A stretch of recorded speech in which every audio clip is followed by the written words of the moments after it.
Thank you for tuning into my Q&A this week, and a Happy New Year. I hope you got into 2017 well.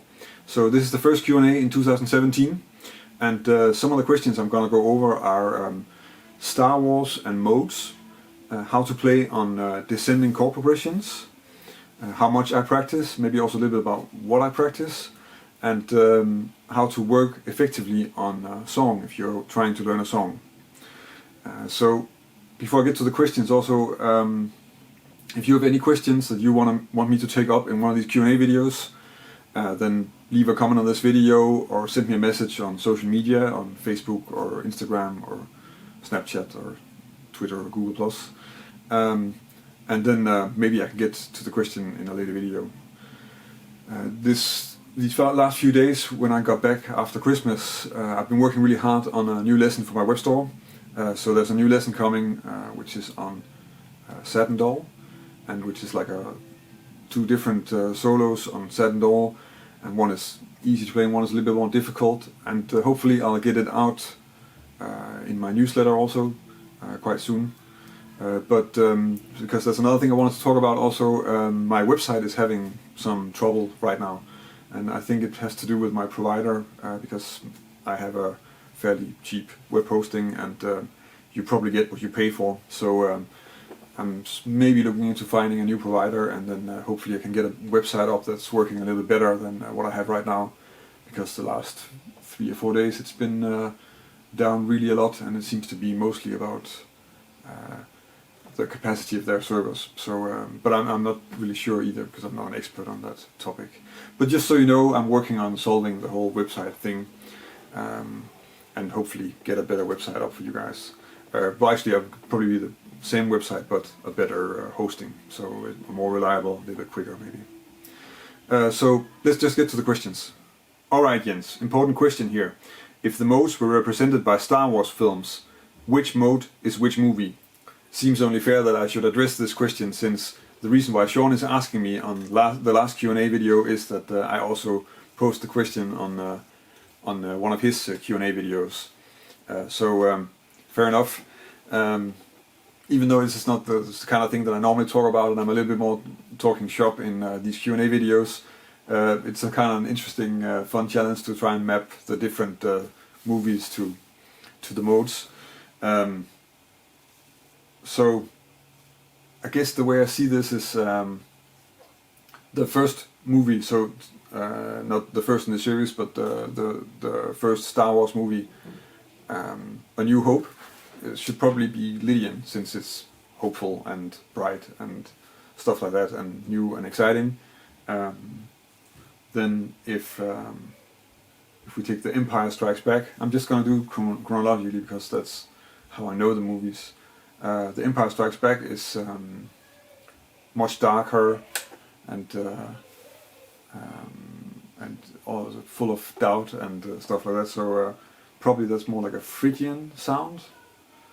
And also, of course, the theme of The Empire Strikes Back is actually in minor, so at least minor or Phrygian, but Phrygian, let's just go with that because that's really dark. And then the Return of the Jedi, which probably should be like Dorian,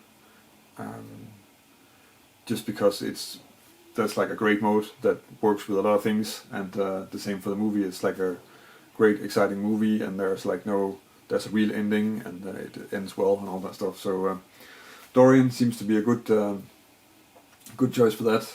Then there are the three, and the problem is that then there are the three new movies. So the first three, The Phantom Menace, and the problem with those movies is that I can't really tell them apart. So I saw them, of course, but they didn't really make any sort of lasting impression on me. So I'm not sure what is what in those movies. The only thing I remember is like the first one has a kid, and it's really like a Disney movie and annoying. So maybe we can describe those as being like major pentatonic. So it's flavorless, or well, not flavorless, but fairly, pretty much without color and no interesting notes. And that's all three of them, because I can't really come up with anything better. And also they just didn't make an impression, so I don't really, it's not that I think they're really bad or anything, it's just, they're just okay. And then maybe the new one, which I also forgot what it's called. I did actually watch it though, but now I'm probably getting too old to be really impressed by them. But maybe that could be like Mixolydian, could also be major, actually, because I didn't use that one yet. So that would be the modes mapped onto Star Wars films, or Star Wars films mapped onto modes, in any way you want to see it. And this is of course fairly useless information, so I'm just sitting here wasting your time, but I hope you bear with me, and then I'll get back to some real questions. Thanks for the videos, and I hope you have a good new year. I have a question somewhat related to passing chords, but possibly it is different enough to be a topic for another Q&A video. Basically, I have trouble soloing over chromatically moving chord progressions. I can't seem to play a coherent or flowing line over these progressions.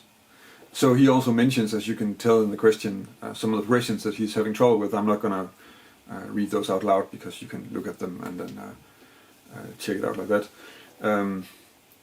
So the problem here, well, there are certain things, there are different things that you can sort of look at here. In many cases, when you have these sort of chromatically moving progressions, then you're in pieces that are where the chords are moving quite fast. So actually, he's mentioning ballads, and of course there you can't really ignore the chords because the tempo is really low. But if you take the first example, so the one from All of You, so E flat major 7, so the song is in E flat, so E flat major 7, D7 altered, and then there's like a G half diminished with a D flat in the bass, and then a C7, and then that goes to F minor at that part of the song. This is a fairly common progression. It's actually just sort of a variation on, and that's also how I would sort of choose scales for it. So in a tempo where normally when you play All of You, it's a medium tempo song, and you can actually get away with just reducing the amount of chords. And what I would do here is I would take the first and the last chord and then leave the two in the middle out when I'm soloing. That's a valid thing to do, and that means that you would actually have like E flat major 7 for a bar, and then C7 for a bar. So that will work. Of course, it doesn't work. One of the other examples, two of the other examples are actually ballads, and then you can't do that because each chord takes too long, and you can't ignore the changes in that way. But that's one thing to be aware of, that you can actually reduce the chords quite often. The next thing you need to be aware of is that you have to have the right scales for the different chords, because sometimes when you get these chromatically moving stuff, then it can be difficult to make sure that you have really have the right scales. And if you have one of them, play one of them with the wrong scale, it can be very difficult to actually make sense with what you're doing, unless you really start moving stuff around parallel. Then you can get away with everything, but it's also very much a certain type of sound. So in this case, since I already said like this progression is actually the same as this, I will probably say that this is on the E flat major 7 chord is E flat, D7 altered, because it's the same as the A flat, so that's actually E flat melodic minor, and that's also very close to E flat. So you probably want to have the scales that are really close to the key. So, and this E flat melodic minor is of course one note away from E flat major. Then G half diminished, that would just be like an A flat major scale, and then C7, that's an F minor harmonic or C7 altered scale. So we have those, and then once you have that in there, you can start working on how you make melodies. So when you're making melodies in this, of course you can first just try and run the arpeggios of it, and that in itself is actually maybe already a little bit difficult to get to make sense. So if we take that, so E flat major, and then I've chosen a D7 with a sharp 5. You can have a flat 5 as well, it doesn't really matter. And then we get the G half diminished, and then C7. And then maybe we can take the G half diminished up here. Then we have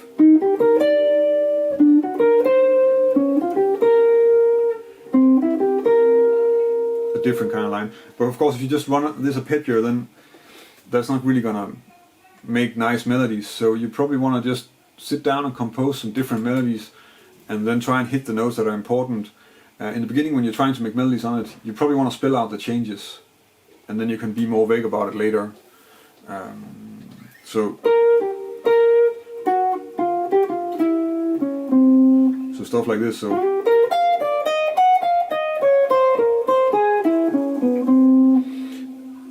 just really slowly coming up with small, simple melodies where you can really hear. Well, actually, that's this one, of course.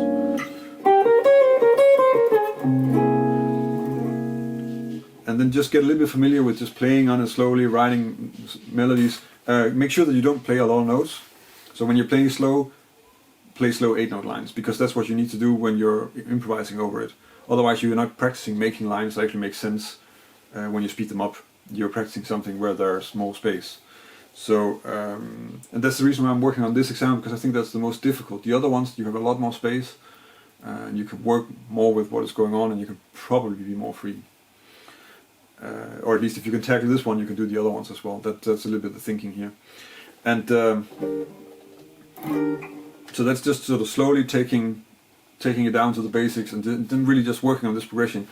Once you know this progression, this one is, you'll find this in all of you, but just to name songs in E flat, it's actually also in There'll Never Be Another You, it's also in It Could Happen to You, it's in Gone with the Wind. So just if you look at these are just E flat songs, and of course in F you will have it in Have You Met Miss Jones, and what was the other one I was thinking about?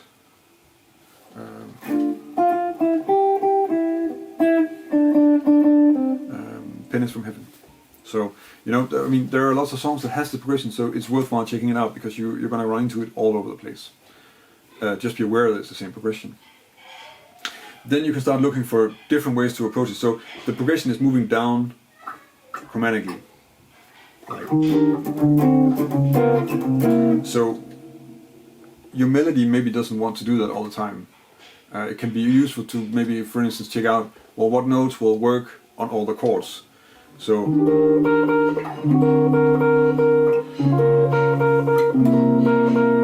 that works.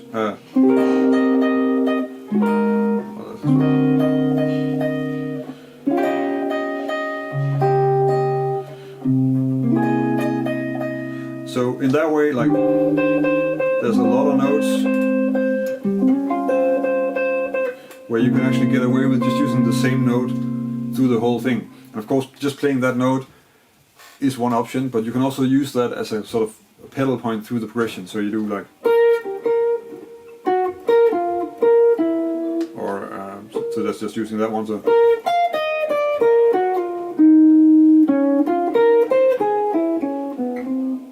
and that way you get a melody that's sort of connected, because you have that one note all the time.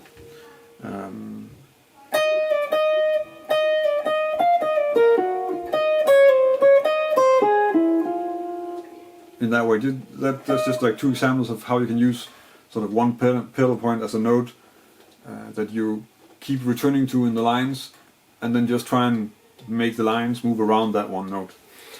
So that's one way. The other thing that I also practiced quite a bit is whenever I have a progression that's moving one way, I practice playing on it so that I'm moving the other way, just to have some sort of counterpoint. And I think the way I did it was actually I just decided to move the other way, and then just sit and try and come up with lines to do that. So if I do that here,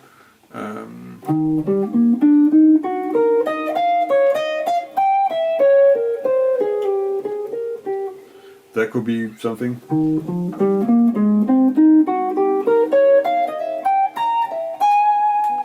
You know, so in that way I'm just trying to make lines that keep moving in one direction. And what you want to have when you're playing on progressions like this, actually when you're playing on any type of progression, is that you don't want the progression to dictate how the melody moves. You want to be free to move the melody in any way you want. So practicing with that in mind is always a good idea. And this goes for anything, giant steps, or you want to practice so that you have some melodic freedom, and also that you actually have that in mind when you're working on it. And that's what this is about, and I think that's worthwhile checking out. And basically it's just like, you have to be able to play the chords, obviously, to do that. So once you can play the chords, or play over the chords, or have the right scales and all that, then you just decide, like, okay, if the melody is moving down, then I want to move up, or I want to move down, or you just choose a direction, and then see if you can come up with lines. So just sit down and make some lines on it.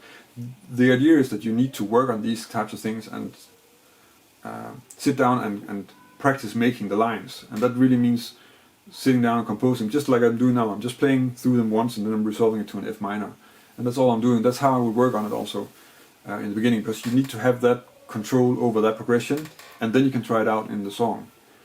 If you just have it coming along in the song and you're always like, I don't know what to do with it, then it's never going to work out really well, and so that's not such a great approach. So you want to work on this away from the song and then take it into the song. Once you feel like, okay, now I can actually play on this a bit. And that should be a normal thing also. If you have anywhere you have like a difficult change, get used to this thing about taking it out of the song, working a bit on it, and then taking it back into the song and getting it all to fall into place in that way. So that's, now I only dealt with the first example, but the other ones are actually similar in the sense that these things go for the other ones as well, and I can't really cover all of them because they're different progressions, and they will have different scales and different solutions, and also some of them are like placed in funny places. Even though, because now I remember the one on Body and Soul, it's actually the same thing, except that there's no dominant, there's like a diminished chord, so you get, and actually that's completely the same thing. So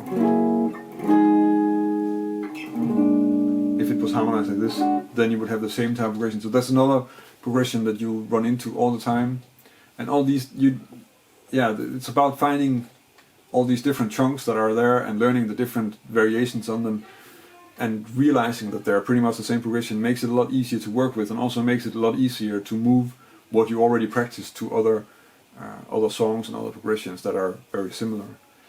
That's also something where you are much more effective if you think about what you're playing on. So I hope that helps. Otherwise you just ask me again in the comments, and then maybe I can take it up again.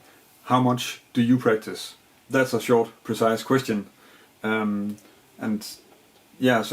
I don't actually practice that much, but the thing that you have to remember with that is that I play guitar for a living, so that means that if I'm teaching, I'm playing guitar, and if I'm playing a gig, I'm playing guitar, and I guess I always try to keep it so that I'm learning new things when I'm playing, and actually also when I'm teaching. So for that reason, I don't have a lot of time to practice, just like everybody else, because I need to work. So I don't have hours to study and work on it. So my practice is a lot on just keeping my technique busy, and then maybe working on a few things on songs. So that means that I have like a technique program that I do every day, and pretty much every day at least. And that's like 20-30 minutes, something like that. It's just a bunch of scales, playing it all over the neck and stuff. I don't play in positions too much. Arpeggios, different exercises. I try to vary what I do a lot, because it's important that you keep your head and your ears in there when you're practicing, so that you try to get some new things in there, and you're always trying to hear new things and trying to take new things through the scales. That's also one of the reasons why I'm not working too much in positions, because I did do that really a lot, and now I want to just work on connecting the neck and trying to reach the whole range of the guitar. So that's what I do, and then I do all 12 keys every day, and I do arpeggios and scales. At the moment I'm doing melodic minor when I'm doing scales, but that's also a little bit coincidence, or just a period. I change back between major and melodic minor and harmonic minor every few months. So that's pretty much what I'm doing when I'm practicing technique. And then because the other thing that I do is that very often I don't always have time, and most days I'll have time to also just sit and practice. And basically what I'm doing when I'm practicing then is that I'm just putting on the metronome and then playing a song. I published a practice vlog, which was just a recording on my phone of me practicing, and that's actually what I do. And sometimes, very often, I'm recording it just to see what I'm doing, or just to judge what's going on if I want to do that, or I just can it. I mean, that'll happen as well, of course. And then I just try things out, whatever I feel like doing. So sometimes I'll do songs in other meters, and but mostly it's just playing songs, locking in with a metronome, taking a difficult tempo, whether it's really slow or really fast, or these kind of things. Also, again, just pushing it and trying to stay sort of in shape and getting used to playing really well in time, working on groove or working on rhythmical ideas, and then always also when I'm playing stuff like that, I'm trying to push myself a bit. So I'll do things where I'm not really sure if I can get out of it right, or and sometimes you'll crash and burn. You can see it in the practice video also. It's like it's not that fast though, but it's like kind of up tempo, and I'm just trying to do things with that tempo and get that to feel natural, because up there you have to think really in chunks, and that's a certain thing, and if you're playing really slow, it's another thing. And so that's basically what I'm doing. So it's like a bit of technique, and then a lot of I think it's probably about an hour every day, hopefully, in the days that I'm happy with it. And then besides that, I still have to work, because I also have to practice to prepare gigs, or if I get sheet music, or like this week we play with Trapping, so I have to check that out, and later I'll have a big band gig where I'll probably get the music like a day in advance, and then I'll check it out as much as I can, just to know it, because that's also part of what I do. And of course I can sight read some stuff, but like I can't really sight read big band stuff that well, so I need to prepare it. Actually, I need to prepare anything. I don't want to read too much on a gig, unless it's like a lead sheet where I have to play something. Then that might be a different thing. But if you really have to play a part and stuff, I want to be better prepared than that, and then I'll work on it. So that's also something that's just continually keeping me busy, and also I think keeping me developing, at least if the gigs are not boring. Which mostly they're not. Like the big band gig is kind of fun to do. Trapping, I make the music myself, so I can make sure that it stays interesting. Great, man. Please, can you address how to practice songs effectively? When you're trying to learn a song, then I guess we need to sort of define a little bit what has to happen, because let's just assume that it's a song where you already know what's going to happen in the song, so it shouldn't be so that you don't understand the chords. It also shouldn't be so that you don't know. So you have to understand the chords. So that means that you need to know the scales that you need to play over them, and what they're doing, and how the chords move from one to the next. Because otherwise you're going to be working on that and not on the song. So then you're trying to do something else, essentially. And of course, that's not really the case. Very often I think we come across new progressions and stuff like that when we're learning songs, and then you'll know most of it. But just for now, let's just talk about it in the sense that you know what goes where in the song, and then you have to try and learn it. So probably you have written music for it. I assume that you have like if it's a standard, then you will have like a written out lead sheet of it. So I guess what I do a lot is that I tend to check out different versions, and when I mean check out, I just listen to them. So the first thing you want to do if you want to learn a song is, of course, listen to different versions of it. I personally prefer to listen to songs with lyrics also, so I try to find vocal versions, because it makes it easier for me to hear how the song is and how the melody is phrased. If you're just reading something off a sheet, then you can't tell where the words go and where the sentences are and stuff like that. At least very often you cannot, and you can really often hear people not getting that right in interpretations, and you have to ask yourself if that's how you want to do it. I also just find it easy. I just want to know how it really is, and it's written with lyrics, so that's how I want to learn it first. So yeah, so the first thing is just listening to different versions of it, That's part of practice, and that's very useful. And it's also good to just know like how people approach it. So some people might play it medium, and other people play it up tempo. And like if you take a song like "You'd Be So Nice to Come Home To," then there are some ballad versions of it, and there's also a lot of medium versions of it. And then you have people like, who's that? Keith Jarrett plays it up tempo, I think. So you know, there are different versions of it, and it's good to just check out the different versions to get sort of a wide range of what is possible and what people do with it. So yeah, so that's something that I find useful, and I consider that to be part of working effectively on a song. That's like the first step. The next step is of course just to learn the melody, and if we assume that you have like a good lead sheet for it, then it's just reading the lead sheet and learning that by heart. So for me, when I do that, the way I play songs, I'll add chords along the way, even when I'm reading them, probably. And then just try to play the song on time. And I think it's underestimated how much you need to spend time working on the melody. But you have to remember that the melody is sort of where we tie everything else onto. So the better you know the melody, the better you can later start improvising, and the more freedom you get, because you have the melody in the back of your head and you can fall back on that. You really know what's going on, you can really hear it. So I think that's the thing. Also another thing that's not done as much, like there was a workshop, I think it was a recording I heard of somebody who recorded a Kurt Rosenman workshop where he talked about when he was learning a new standard, he would sit for an hour just playing the melody, which makes sense. It actually takes longer to really learn the melody than what you expect, and that's also for me something that I sort of learned the hard way, that you spend some time with the melody and you think, oh, I can kind of play it, and then there's still going to be those like one or two places where you're sort of winging it and you don't really know what's there, and then you need to go back and fix that, and that's annoying. So you might as well just spend the time right away and then really have the foundation, in my opinion. So I think that's important. It seems like you have to spend too much time in the beginning, but it will pay off later, because that's what everything else is going to have. People will play the same melody, even if they're phrasing it and messing around with it, it's still the same melody, and the chords will change. You know, Keith Jarrett and Brad Mehldau and Bill Evans and John Coltrane, they don't play the same chords to the tunes, but they are playing the same melody. So that's also the thing there. The melody is really important.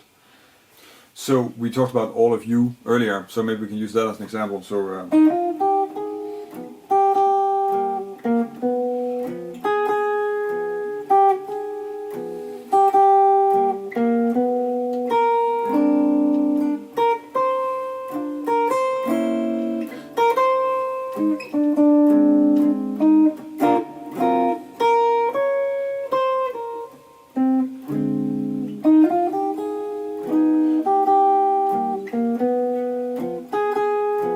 and so on and so forth. So the way I will play that is just work on it like first completely without any harmonization,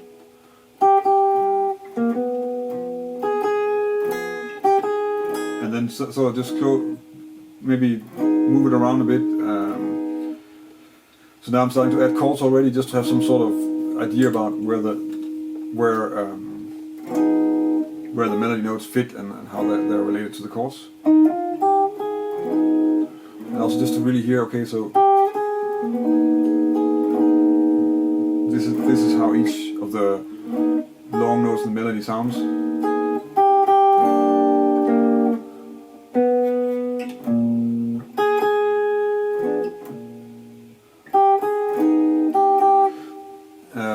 So that's sort of one thing we do, and of course it could be useful also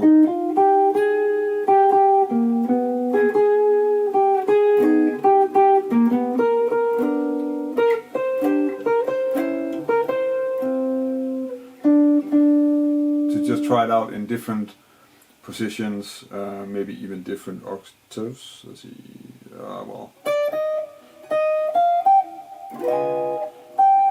it's gonna be really high.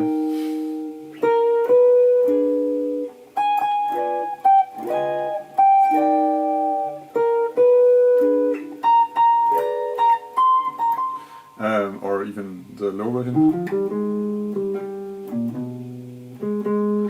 And all these things, just try it out in different places, see if you can play it smoothly. And also hopefully that'll open up a lot of stuff to you. Of course, when you're working on this, again, you need to have a good overview of the fretboard already to do this. You need to be able to harmonize the songs quite easily, like what I'm doing now. But yeah, otherwise then you record, if you can't harmonize it, then probably you want to record just some simple comping of it and then play the melody with that. Try it out in different positions. Until it gets really easy to play the melody. Now I managed to take a tune here with all of you that I actually don't know that well, so that's a little bit tricky, but that's just okay. And I think that's actually sort of the first thing. And then when I'm working on a tune, I mean, when I practice tunes, then for the rest, once I know the melody that well, so if I had to practice this tune, I would probably spend a few choruses at least, just playing the melody, just getting sort of used to that. And then just slowly try to improvise using the changes that are already there. So whatever I've decided in terms of chords that I want to play, those are the ones I'm going to use. Nothing fancy and stuff. Just to get the tune to flow and just to get that. And it's really. Let's see if I can do that. So.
So in that way, I actually would just keep on doing this, and I don't know how clear that is, but there are like a few places where it's like, oh yeah, that's not the right note or that's something. You just get rid of that by knowing the melody well and knowing the chords well, and if you need to sit and play through the chords, of course I cannot do that at the same time, so I really try to tie the sound of the chords to the melody right away. I find that easier. And I find that more efficient, but that's also technically a little bit more demanding, and otherwise you just...